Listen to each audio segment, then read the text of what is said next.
Hello everyone, I am निवेश कश्यप। तो इस वीडियो में हम लोग पढ़ने वाले हैं सोशियो रिलीजियस मूवमेंट्स के बारे में, और ये हमारे लेक्चर का पार्ट 3 है। तो फर्स्ट सेकंड पार्ट में हमने क्या क्या किया था उसको हम पहले देख लेते हैं एक बारी। तो फर्स्ट और सेकंड पार्ट में हमने क्या था, हिंदू सोशियो रिलीजियस मूवमेंट के बारे में हमने पढ़ा था। हिंदू सोशियो रिलीजियस रिफॉर्म के बारे में हमने किया था। आज वाले में हम लोग मुस्लिम रिफॉर्म्स के बारे में पढ़ेंगे। मुस्लिम रिफॉर्म्स। थर्ड हम लोग करेंगे सिख रिफॉर्म्स, कुछ इंपॉर्टेंट सिख रिफॉर्म्स के बारे में पढ़ेंगे। और कुछ रिफॉर्म्स ऐसे जो सदर्न स्टेट्स में हुए थे, जैसे SNDP वगैरह, उसको हम लोग आज डिस्कस करेंगे। तो बेसिकली आज का जो लेक्चर होने वाला बहुत ही इंपॉर्टेंट है। इसमें हम टोटल 6 रिफॉर्म मूवमेंट्स को डिस्कस करने वाले हैं। तो वीडियो को ध्यान से देखिएगा और यहाँ से डायरेक्टली आपके एग्जामिनेशन में सवाल पूछा जा सकता है। चलिए स्टार्ट करते हैं। एक और चीज़ बता देना चाहता हूँ कि जो लोग भी इसका PDF चाहिए, अगर आपको इसका फ्री PDF चाहिए तो ये टेलीग्राम चैनल है निवेश कश्यप ट्यूटोरियल्स DULLB, इसको आप ज्वाइन कर सकते हैं। लिंक आपको डिस्क्रिप्शन में मिलेगा, या फिर आप सर्च भी करोगे डायरेक्टली तो आप इसे ढूंढ पाओगे और आप ज्वाइन कर सकते हो। तो आपको ये जो भी यहाँ पे पढ़ाया जा रहा है इसका PDF आपको बिल्कुल फ्री ऑफ कॉस्ट प्रोवाइड किया जाएगा। तो आज का जो टॉपिक हम लोग पढ़ने वाले हैं वो कौन कौन सा है, पहले उसको देखते हैं। तो फर्स्ट टॉपिक जो हमारा होगा वो होगा अलीगढ़ मूवमेंट के बारे में। सेकंड हम लोग डिस्कस करेंगे बहावी मूवमेंट के बारे में। थर्ड करेंगे हम अकाली दल मूवमेंट के बारे में, ठीक है। फोर्थ करेंगे हम सेल्फ रिस्पेक्ट मूवमेंट। फिफ्थ होगा हमारा SNDP मूवमेंट एंड सिक्स्थ होगा हमारा जस्टिस मूवमेंट। तो अलीगढ़ मूवमेंट और बहावी मूवमेंट ये मुस्लिम रिफॉर्म मूवमेंट्स हैं, मुस्लिम रिफॉर्म्स। अकाली दल जो है ये सिख मूवमेंट है, सिख रिफॉर्म से रिलेटेड है, सिख रिफॉर्म्स। और ये सब जो है ये सदर्न स्टेट्स में किए गए रिफॉर्म्स हैं, सदर्न स्टेट्स रिफॉर्म्स। तो इन सब को हम बारी बारी से डिस्कस करेंगे डिटेल में। तो सबसे पहला स्टार्ट करते हैं अलीगढ़ मूवमेंट से। तो अलीगढ़ मूवमेंट स्टार्ट किया गया था बेसिकली 1875 में। तो ईयर आपके लिए इंपॉर्टेंट हो जाता है। सबसे पहले तो आपको ये पता होना चाहिए स्टार्ट कब किया गया था, ईयर। उसके बाद सेकेंड इंपॉर्टेंट चीज़ की इसको स्टार्ट किसने किया था, इनके जो इंपॉर्टेंट लीडर्स थे वो कौन थे मतलब, तो सर सैयद अहमद खान। तो ये नाम आपके लिए बहुत इंपॉर्टेंट है। और इनका जो बेसिक ऑब्जेक्टिव था इस्टेब्लिशमेंट का, बेसिक ऑब्जेक्टिव वो क्या था, western style of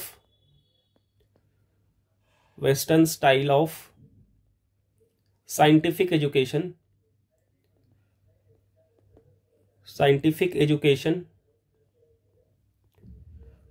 among Muslim population.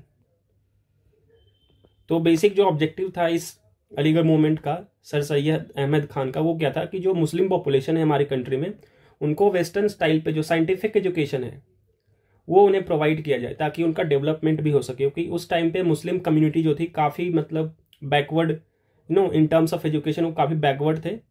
तो उनका मेन पर्पस था कि जो मुस्लिम कम्युनिटी है वो भी आगे आके पढ़े और जो साइंटिफिक एजुकेशन है वो प्राप्त करे, वही वेस्टर्न स्टाइल में। जैसे कि UK वगैरह में, यूरोपियन कंट्रीज़ में जिस तरीके से एजुकेशन सिस्टम था वो उनको प्रोपोगेट करना चाह रहे थे बेसिकली मुस्लिम कम्युनिटी के लिए। और ये बहुत ही एक कहा जाता है कि वो लिबरल लीडर थे। वो ऐसा नहीं कि वो मुस्लिम पॉपुलेशन को वेलफेयर करना चाह रहे थे तो इसका मतलब वो हिंदू के अगेंस्ट थे। उनका एम्फेसाइज था कि he also emphasised the inherent similarities between objectives of Hindus and Muslim. उनका मानना था कि जो हिंदू और मुस्लिम में जो सिमिलैरिटीज हैं दोनों के एजुकेशन सिस्टम में, दोनों के कल्चर में, उनको साथ लाके एक जैसा उनको बेहतर बनाया जाए, ये उनका मानना था। तो ऐसा नहीं है कि वो ऑर्थोडॉक्स टाइप के इंसान थे, वो बहुत ही लिबरल लीडर थे।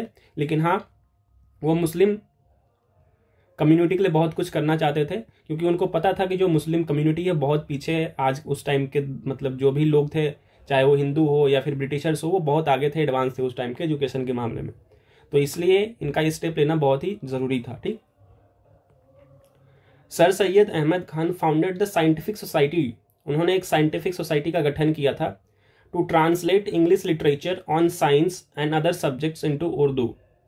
जितने भी साइंटिफिक मतलब लिटरेचर थे साइंस के ऊपर या इंग्लिश लिटरेचर, उनको उर्दू में ट्रांसलेट करने के लिए उन्होंने एक फाउंडेशन को स्टार्ट किया था, साइंटिफिक सोसाइटी करके 1862 में।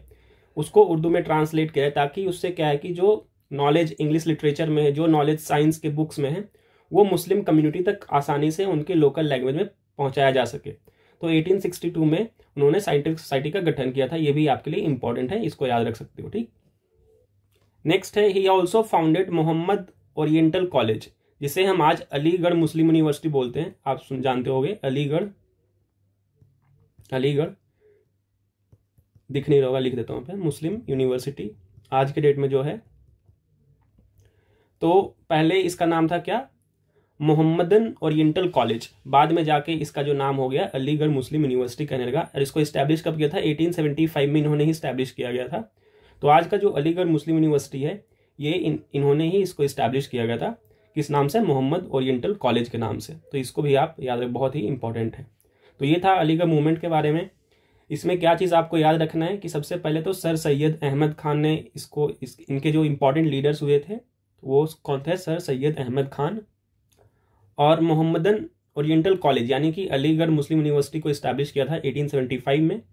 और थर्ड फैक्ट जो है, साइंटिफिक सोसाइटी इन्होंने इस्टेब्लिश किया था इंग्लिश लिटरेचर को और साइंस लिटरेचर को उर्दू में कन्वर्ट करने के लिए, ट्रांसलेट करने के लिए, कब, 1862 में। ठीक, अब आगे बढ़ते हैं। नेक्स्ट हमारा जो है वो है वहाबी मूवमेंट। और ये क्या है, मुस्लिम, पहले इसको समझ लो, मुस्लिम रिवाइवलिस्ट मूवमेंट।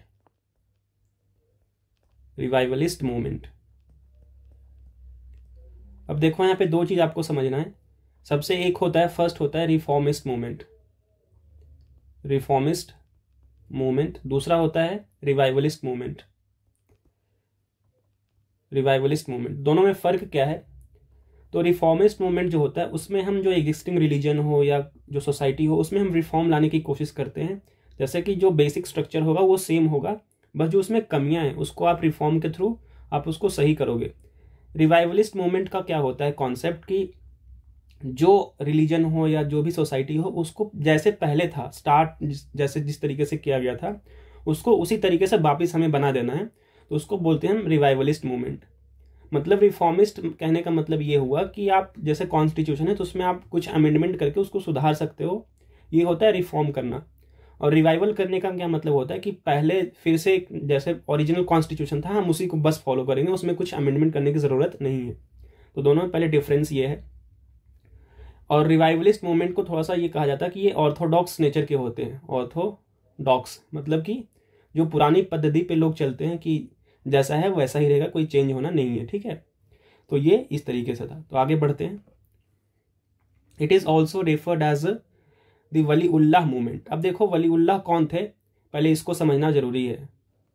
तो ये थे जो वलीउल्लाह मूवमेंट है, स्टार्ट हुआ था, अब एक इंसान थे, सेंट थे या फिर मुस्लिम प्रीचर बोल लो, अब्दुल वहाब ऑफ अरेबिया के एक सेंट थे, मुस्लिम सेंट या प्रीचर अब्दुल वहाब। तो उन्हीं के नाम से ये वलीउल्लाह मूवमेंट कहा जाता है और इंडिया में इसको वहाबी मूवमेंट भी बोलते हैं। और ये 1703 से लेके 1784 के अराउंड इनका मतलब जो भी लाइफ स्पैन था।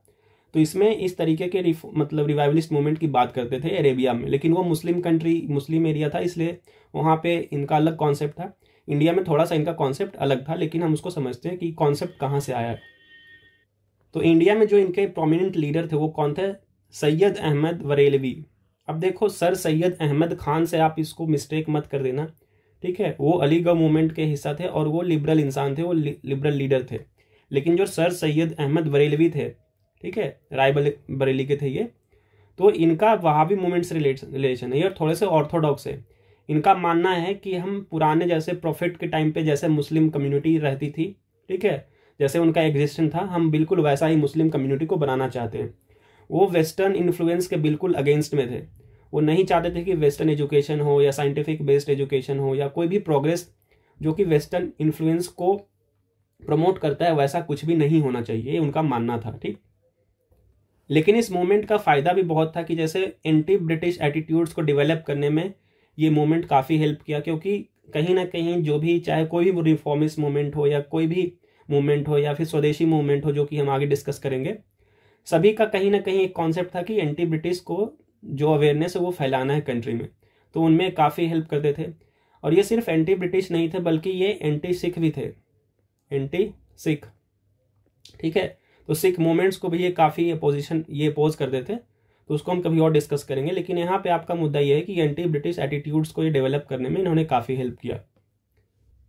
और ये मूवमेंट काफ़ी टाइम तक चला, जैसे कि आप यहाँ देख सकते हो 80s 90s तक चला। लेकिन फाइनली जो क्या होता है कि ब्रिटिश मिलिट्री असॉल्ट्स की वजह से इस मूवमेंट्स को दबा दिया जाता है, इसको कंट्रोल में कर दिया जाता है। उसके बाद इस मूवमेंट्स का जो इफेक्ट कम हो जाता है, ठीक। तो आपको इसमें क्या याद रखना है कि सैयद अहमद बरेलवी, राय बरेलवी आपको कहीं दिखेगा, ये इनके जो इंपॉर्टेंट लीडर थे, ठीक है। ये किससे इंस्पायर थे? वो थे अब्दुल वहाब फरेबिया। आपके एग्जामिनेशन में अगर पूछेगा लीडर, तो आप सैयद अहमद बरेलवी लिखोगे, ना कि अब्दुल वहाब फरेबिया। ये दूसरे कंट्री का कॉन्सेप्ट है, वहां से ये आया था कॉन्सेप्ट। लेकिन इंडिया में इस वहाबी मूवमेंट को कौन प्रोपोगेट कर रहा था? तो वो थे सैयद अहमद बरेलवी, ठीक है। और जिसको इमाम भी बोलते थे मुस्लिम कम्युनिटी में, जैसे आइडियल लीडर को बोलते हैं इमाम, ठीक। तो ये आपको याद रखना, और ईयर आपको याद रखना 80-20। नेक्स्ट जो हमारा है वो है अकाली मूवमेंट, ठीक है। और इसको हम बोलते हैं गुरुद्वारा रिफॉर्म मूवमेंट भी। तो नाम अगर बदल के आ जाए एग्जामिनेशन में तो आपको कंफ्यूज नहीं होना है। अकाली मूवमेंट की वजह से ही क्या होता है, गुरुद्वारा में रिफॉर्म आता है। और इनका जो ऑब्जेक्टिव था इस अकाली मूवमेंट का, वो ही था कि रिफॉर्म इन गुरुद्वारा, ठीक है। तो ये चीज़ आपको ध्यान रखना है। और ये रिफॉर्म क्यों चाहते थे, पहले उसको हम समझते हैं। रिफॉर्म इसलिए चाहते थे क्योंकि जो सिख गुरुद्वाराज हुआ करते थे, तो उन पे जिसका कंट्रोल था वो कौन थे? उदासी महंत। और उदासी महंत क्या है, पहले ये समझ लो। ये एक तरीके से सिख कम्युनिटी होती थी, और इनको एक और नाम से बोला जाता है नानक पुत्र। तो 18th सेंचुरी में जो है इनका बहुत दबदबा था। जितने भी सिख श्राइन्स होते थे, चाहे गुरुद्वारा हो या और भी जो इंपॉर्टेंट श्राइन्स होते थे, उन पे इनका कंट्रोल होता था, जिसको हम बोलते थे उदासी महंस। तो उदासी या उदासीन से आया है ये। इसको ऐसे कहीं कहीं आपको उदासीन से भी दिखने को मिलेगा, उदासीन। तो उदासी महंत या उदासीन महंत, ये 18th सेंचुरी के टाइम पे जो नानक पुत्र, यानी कि जो गुरु नानक थे, उनके वंशज जो आगे जब बढ़े, ठीक है, उनके जो सेक्ट वाले लोग थे, उनका जो है एक तरीके से वर्चस्व हो गया था सिख गुरुद्वारा पे। लेकिन जो बाकी सिख कम्युनिटीज थी, उनको ये चीज़ पसंद नहीं था कि उनका दबदबा हो, ठीक है। तो इस चीज़ के लिए उन्होंने एक रिफॉर्म स्टार्ट किया जिसका नाम था अकाली मूवमेंट। और ये स्टार्ट कब हुआ था? 1920 में स्टार्ट किया गया था। चूँकि 1925 में इसमें अमेंडमेंट किया गया था, तो इसलिए जो पूरा मूवमेंट है इसको हम एक जनरल टाइमलाइन में देते हैं 1920 से 1925। तो ये चीज़ आपको आई थिंक कॉन्सेप्ट क्लियर हो गया होगा, ठीक। और इस मूवमेंट की वजह से क्या होता है, it led to the passing of Sikh Gurdwaras act in 1922, और इसको अमेंड किया गया था 1925 में, which give the Sikh masses control over gurdwaras to be administered through the Shiromani Gurdwara Prabandhak committee. एक कमेटी का गठन किया गया, एक इस्टेब्लिशमेंट किया गया, जिसका नाम था शिरोमणि गुरुद्वारा प्रबंधक कमेटी। अब इस उदासी महंत की जगह पे ये कमेटी जो है कंट्रोल करेगा गुरुद्वाराज को, यानी जो भी सिख श्राइन्स हैं इंपॉर्टेंट, उसको कौन कंट्रोल करेगा? अब ये हायरार्की नहीं फॉलो किया जाएगा। इस कमेटी के मेंबर जो इलेक्ट होंगे, सेलेक्ट होंगे, उनके द्वारा ये पूरा जो है गुरुद्वारा एडमिनिस्टर किया जाएगा। ये 1925 के अमेंडमेंट में हुआ था। और उसके पीछे मूवमेंट कौन सा था? अकाली मूवमेंट। नेक्स्ट इंपॉर्टेंट चीज, इनके जो मेन लीडर थे वो कौन थे? करतार सिंह झब्बर। तो ये आपको याद रखना है, कभी कभी एग्जामिनेशन में पूछ लिया जाता है कि मेन लीडर कौन था? करतार सिंह झब्बर। कुछ और इंपॉर्टेंट लीडर्स अगर आप याद रख सकते हो तो रख लो। एक थे बूटा सिंह थे, ठीक है, ये भी इंपॉर्टेंट लीडर्स में से थे इस अकाली मूवमेंट के। सुंदर सिंह। तो ये कुछ इंपॉर्टेंट लीडर्स हैं जिनको आपको याद रखना है। लेकिन करतार सिंह झब्बर जो है सबसे प्रोमिनेंट लीडर थे, तो आपको इनका नाम याद रखना है। इसमें याद क्या रखना है आपको, पहले वो समझना है। सबसे पहले अकाली मूवमेंट स्टार्ट कब किया गया था? तो 1920 में किया गया था। ये फर्स्ट आपको याद रखना है। इंपॉर्टेंट लीडर कौन थे? करतार सिंह झब्बर थे, ठीक है। इस अकाली मूवमेंट को और क्या बोलते हैं हम, गुरुद्वारा रिफॉर्म मूवमेंट भी बोलते हैं, कहीं कहीं आपको इस नाम से भी देखने को मिलेगा। और इसका ऑब्जेक्टिव क्या था कि सिख गुरुद्वारा जो हैं उनको जो करप्ट उदासी महंत थे उनके मतलब ग्रिप से उनको हटाना है, मतलब उनका डोमिनेंस नहीं होना चाहिए गुरुद्वाराज के ऊपर। तो उदासी महंत को हटाने के लिए ये मूवमेंट लाया गया था। ठीक है, जब मूवमेंट की वजह से सिख गुरुद्वारा एक्ट पास होता है 1922 में, बाद में उसको अमेंडमेंट करके 1925 में एक कमेटी की गठन की जाती है। उस कमेटी का नाम है शिरोमणि गुरुद्वारा प्रबंधक कमेटी, SGPC जिसको बोलते हैं इन शॉर्ट। अब ये कमेटी जो है पूरे गुरुद्वारा को अपना एडमिनिस्टर करेगी। तो बेसिक आपको समझ में आ गया होगा काली मूवमेंट क्या था और क्यों बनाया गया था। अब हम बात करते हैं next self respect movement 1925। Year आपके लिए बहुत इंपॉर्टेंट है और founded by EV Ramaswamy Naicker. ठीक है, ये बहुत इंपॉर्टेंट नाम है, आपको इसको याद रखना है, हमेशा एसोसिएट किया जाता है। सेल्फ रिस्पेक्ट मूवमेंट जो एक रिफॉर्म मूवमेंट था, ये इसको किसने फाउंड किया था, तो EV रामास्वामी नाइकर ने। सबसे पहला क्वेश्चन आपसे एग्जामिनेशन में यही पूछा जाता है। और ये देखो इनकी पिक्चर यहाँ पे लगी हुई है। ठीक है, पेरियार EV रामास्वामी नाइकर। ठीक है, तो आप इससे एसोसिएट कर सकते हो। This movement strived for the establishing an egalitarian society in India. Egalitarian society का मतलब होता है जिस सोसाइटी में हर एक रिलीजन, कास्ट, ठीक है, क्रीड, जो भी सोसाइटल डिफरेंसेस हैं उनको सब मिला के एक सोसाइटी हो, जहाँ पे किसी भी रिलीजन के बेसिस पे, किसी के कास्ट के बेसिस पे उनको डिस्क्रिमिनेशन ना किया जाए, सब मिलजुल के रहेंगे, उसे हम बोलते हैं इगैलिटेरियन सोसाइटी, जहाँ पे कोई डिफरेंस ना हो अमीर और गरीब के बीच में। They advocated for the abolition of Brahmanical rule. और ये ब्राह्मणिकल रूल जो सोसाइटी में प्रिवेल करती थी उस टाइम पे, उनके अगेंस्ट में थे, उसको एबॉलिश करवाना चाहते थे। Equal rights for backward groups and women in society, ये इनका ऑब्जेक्टिव था। The revival of Dravidian languages such as Telugu, Tamil, Kannada and Malayalam. तो इनको रिवाइवल करने के लिए भी इन्होंने बहुत अच्छा कदम उठाया था। अब देखो द्रविडियन लैंग्वेज किसको बोलते हैं पहले ये समझ लो। तेलुगु, तमिल, कन्नड़ और मलयालम, ये जो सदर्न स्टेट्स के लैंग्वेज हैं, सदर्न स्टेट्स, ठीक है, यहाँ पे जो लैंग्वेज यूज होते हैं, चाहे वो तेलुगु हो, तमिल हो, कन्नड़ हो या मलयालम हो, इसको हम कंबाइंड फॉर्म में क्या बोलते हैं, द्रविडियन लैंग्वेजेस। ठीक है, the aim of the self respect movement was articulated and stated in 2 books. इसका जो मूवमेंट था, सेल्फ किस तरीके से इसको अचीव करना है, क्या ऑब्जेक्टिव्स हैं, तो ये 2 किताब में इसको लिखा गया था। और 2 किताब का नाम आप याद रख सकते हो तो रख लो, आपके एग्जामिनेशन में पूछेगा नहीं वैसे, लेकिन अगर आप हायर एग्जामिनेशन जहां UPSC वगैरह में पूछ सकता है, तो नाम था नमाथु कुरिकोल फर्स्ट, ठीक है, और त्रिवितिकल्लका लेतियम, ये नाम है, प्रोनाउंसिएशन आप चेक कर सकते हो।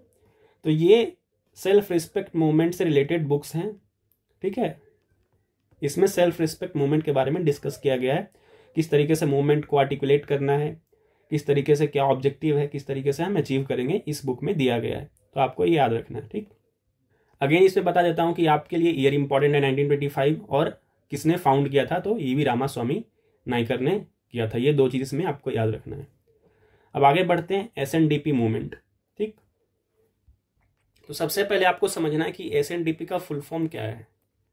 ठीक है, तो इसमें इसके फुल फॉर्म में ही आपके इनके फाउंडर का नाम पता चल जाएगा, श्री नारायण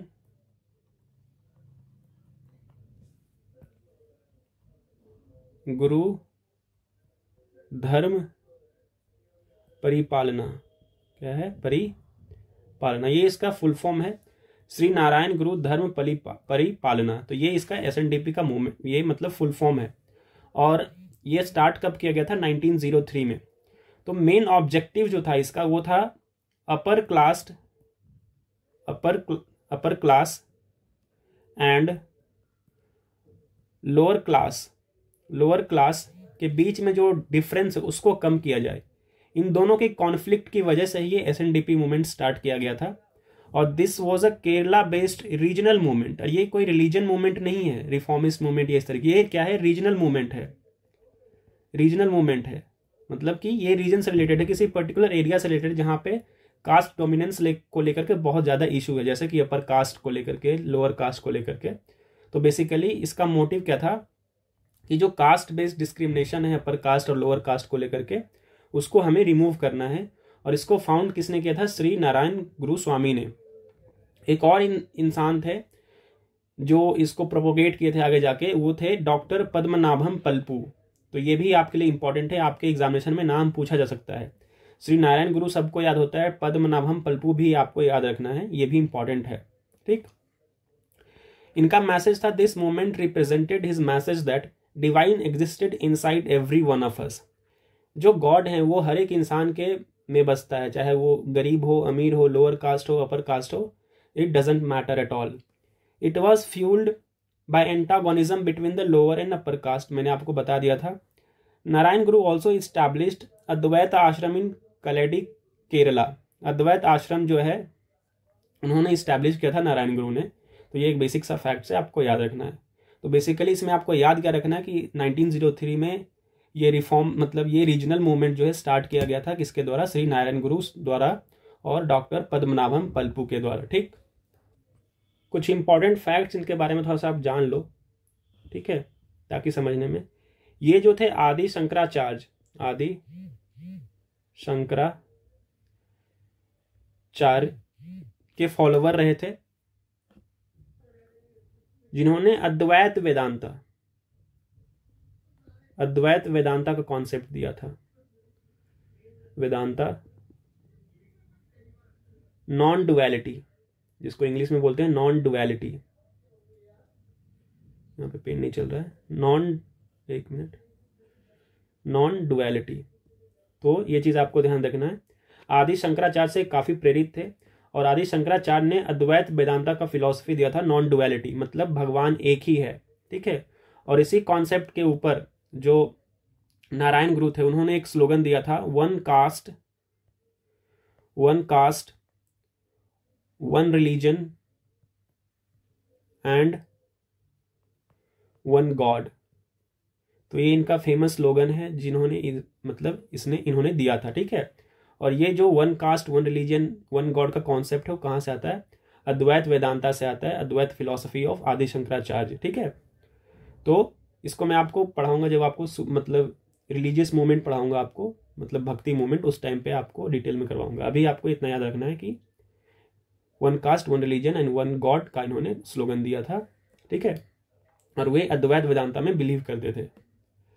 आगे बढ़ते हैं। तो लास्ट आज का हमारा जो है जस्टिस मूवमेंट, ये कब स्टार्ट हुआ था? 1916 में। ईयर बहुत इंपॉर्टेंट है। Again, it was founded by CN Mudaliar and TM Nair and P Tyagaraja. ये तीनों नाम इंपॉर्टेंट है, आपके एग्जामिनेशन में MCQ में मल्टीपल ऑप्शन में पूछा जा सकता है।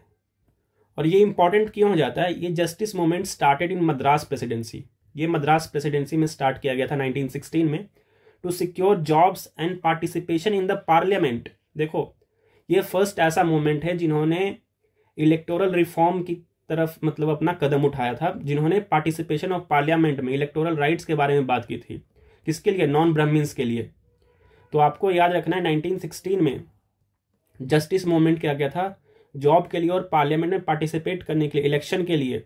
नॉन ब्राह्मण्स कम्युनिटी, जो लोअर कास्ट पीपल थे, उनके लिए राइट्स की मांग की थी इन्होंने। ठीक है, the Madras presidency association was formed in 1970 to urge that the lower classes be given distinct representation in legislature में पार्टिसिपेशन लोअर कास्ट लोगों को मिलना चाहिए, ये इनका ऑब्जेक्टिव था।